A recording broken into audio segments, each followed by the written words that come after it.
Hey everybody, Sean Goerss here with Doug Goerss. We just had a good conversation about short sales that we wanted to let you know about. A lot of people have heard of short sale maybe in the news. They don't really know what it means. And a lot of people are facing a situation where they need to sell their house, but it's worth less than what they owe. And so Doug and I were just talking about this, wanted to kind of give you a glimpse of the decision process that's really quite intricate that everybody goes through. Doug, Hi, you Sean. can say hello. So we were talking about short sales. You had an example you were telling me about. Maybe that would be a good way for people to understand how you counsel people through that process and how it works, and just so people Sure. kind of have an idea if they're thinking that they need to sell their house or something like that. You bet. Well, I think it usually starts off, if you're thinking of selling your home, that you probably have a ballpark range of what you think the value is, and then you get a little worried because you've heard of what other people have been selling their homes for. You look at your mortgage balance and you're kind of wondering, what are the possibilities here of me being able to get my home sold and move on to the next home? So I'll give you an example. One I just was at here about a week ago, and it was two sisters had purchased their home about 5 years ago, and now the one sister has gotten married and is moved out and is living with her new husband. And so the sister is still living in the house, wants to sell the house. They still own it together. They're still making each 50% payments, but we've just come to the realization that the value of the home is about equal to what their mortgage balance is. And Which doesn't work out well because when they go to sell it, they've got a whole bunch of closing costs and things to yes, right, exactly. So the scenario in this case is that they're gonna sell the house, and their net proceeds isn't gonna be enough to cover paying off in full their current mortgage. So that's what we call a short sale, or upside down. So some options are, they could rent the house out. Now, that is good because that'll cover their mortgage payments, and the one sister can move on and get out of that house and go live somewhere else. But of course, they're not selling it, so they have to be landlords now. And the other problem with that is that if the person trying to buy the next house, if you are trying to buy your next house, that you're going to have to be qualified for the new mortgage on the next house, including, you have to use all of your debts, including the current mortgage payment on your home. And that's part of the debt to income What we ratio. call debt to income ratio. It used to be that you could rent out your house and that rent would offset your mortgage payment, whatever was left over. That would be the debt that they used to calculate your new ratio for the next home, the debt to income ratio. Well, they don't do that anymore. Well, they're going to count the whole payment. So you're going to have to qualify for the next mortgage with your new mortgage payment plus the old mortgage payment plus your other debts. Even if you have it rented out. Even if you have it rented out. Now, there is unless you have other rental properties, then you can use a portion of that rent to offset your mortgage debt right now. But if you don't have any rental experience, you got to make sure you're qualified. So these are some things you want to check out when you're in this process to make sure what possibilities there are for you. The other thing that they could do is to sell the house and just come to closing with cash to make up the difference between what their net proceeds are and what the mortgage balance is.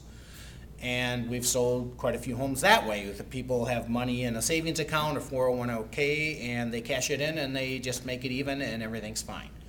But probably, a lot of people that you and I work with, and I'm guessing probably 40-50% of the closings today on the MLS are a short sale. Right. They don't have, most of the time when you're selling the house and you're short, you don't have gobs of money sitting away. Nope. You're trying to get out of that payment to begin with for whatever reason, if a job loss or Yep. a big expense. So then how does that work for people, if you can explain just Yeah. in a nutshell?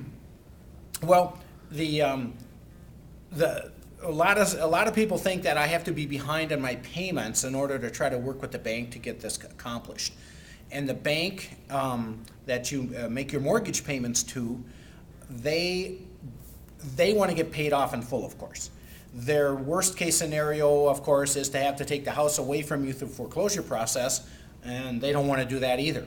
So the kind of compromise is what we call a negotiated short sale, and that's where we find a buyer for your house. We go to the bank and say, looks like you're going to be short X amount of dollars that you don't have to make up the difference, and how can we work this out? And so sometimes the bank will say, fine, go ahead and sell it, and we'll just eat it, eat the difference. And other times they're going to try to make you as a homeowner say, hey, you have to live up to your obligations, and you have to somehow pay us back, and you're not going to get out of the shortage amount. And for some people that works. For other people is what we call a hardship, is they've got income, their income has changed and it's lower than what it used to be. So that's where we usually work with the bank in what we call a hardship situation, and the person does not continue to owe that money, and the bank just more or less forgives that debt at the time of closing, and so that we can get your house sold and you can move on to the next home. Now, there's a lot of ramifications for doing it that way, and that's and not a difference between a difference in how you, as a real estate agent, negotiate between if they have a first mortgage or if they have a second mortgage. Yeah.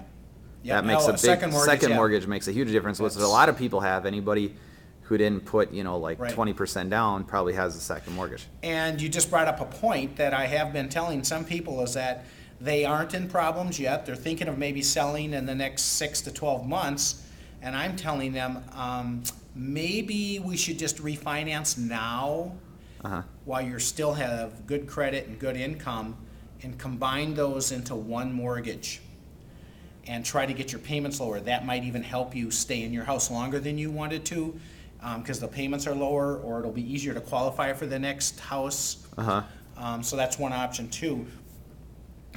Because the first mortgage, a lot of people might not know this, but first mortgages are treated differently in Minnesota if you had to go to foreclosure. Right. A first mortgagee cannot come back after you after the fact, after a foreclosure. So you've got a little bit more power negotiating with the first mortgage as a seller if you're trying to sell short. And just a point of caution here. Since we do this every day, we've got all this knowledge and experience, but I always counsel all of my clients, or my future clients, that everything that I say is just to guide them, and they should check everything out with their accountant, tax attorney, or an attorney to make sure that everything is going to, what I'm saying, fits with their particular situation, because it's very complicated. So that depends on how many, if you have other assets or retirements or savings, or how much your income is going to be this year. Sometimes I know sometimes those debts, even if the bank forgives the debt, sometimes you have to decide with your accountant if you're going to count that as income.